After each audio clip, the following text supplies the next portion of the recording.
in my opinion, just my opinion only, this is a racist country. If you look at the people that's running this country, You they don't get no have argument racist. here. Okay, Yes. so what do we do with that?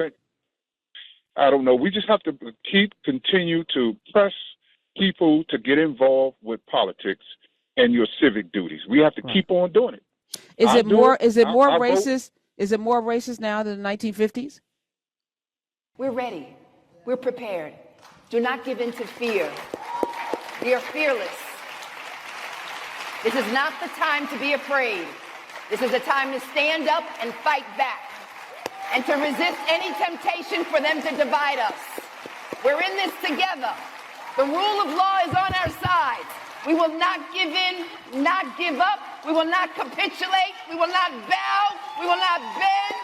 We will survive.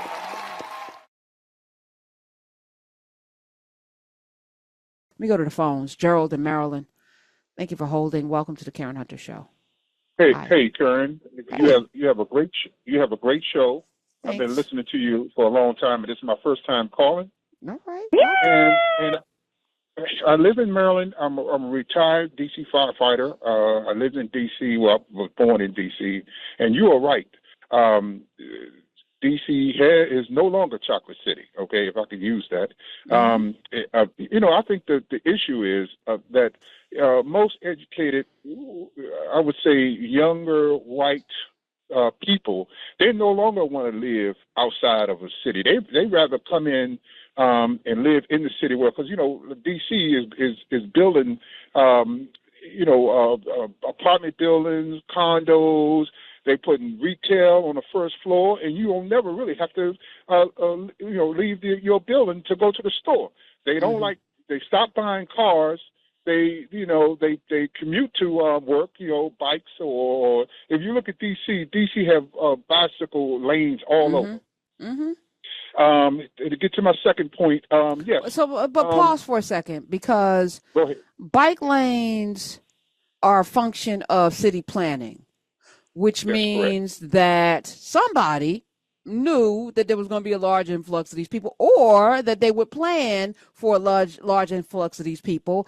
And so what looks to you and maybe people living there as things just popping up, these were in the works for maybe some 5 to 10 years. And y'all didn't participate in either it happening or not happening, or even knowing that it was happening, so that you would either hold on to your property, move a little different. Right. Somebody called yesterday and said, well, if somebody's offering you your parents, like my dad bought our house for like $27,000 when I was 4 years old, the 1970s, right? And so the last person I think sold their house in our neighborhood for like $350,000. He was like, I would never pay, but once you realize that the property value has shifted or the market has shifted, why not sell out?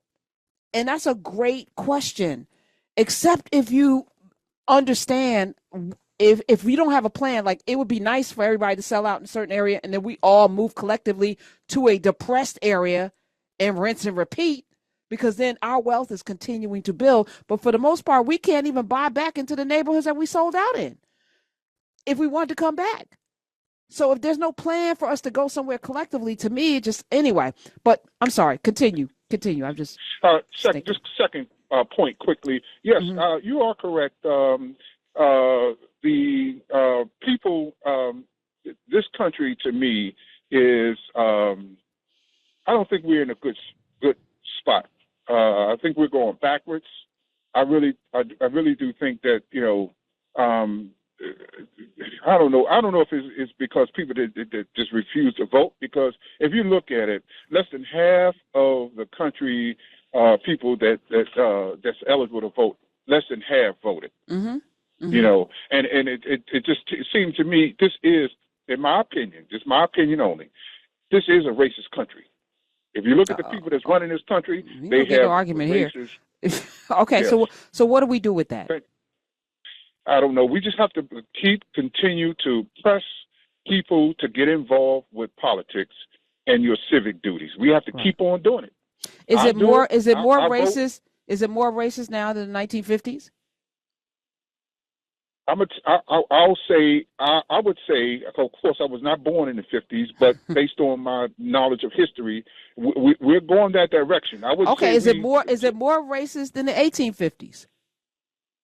I'm saying something right now. I just want you to sit with, I you know, understand. I understand your question. if we're focusing getting on, better. We're getting better. No, but what I'm saying to you, Gerald, is it doesn't matter what they do. Let them be whatever they can be as hateful as they want to be. If we double down and focus on what it is that we know we need to do, none of that matters. None of it. None of it.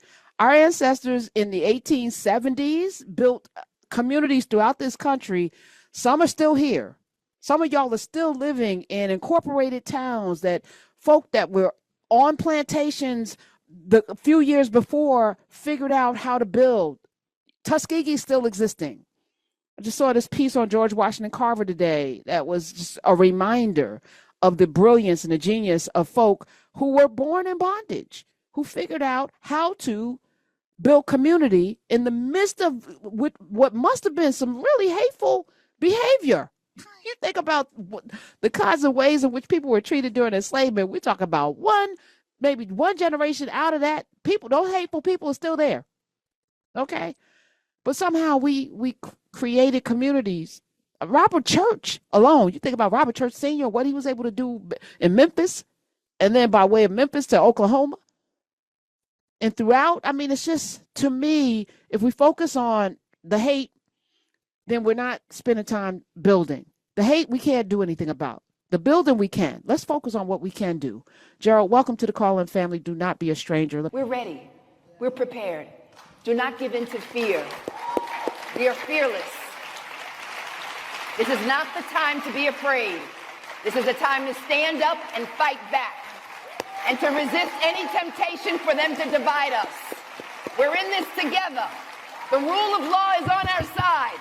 We will not give in, not give up. We will not capitulate. We will not bow.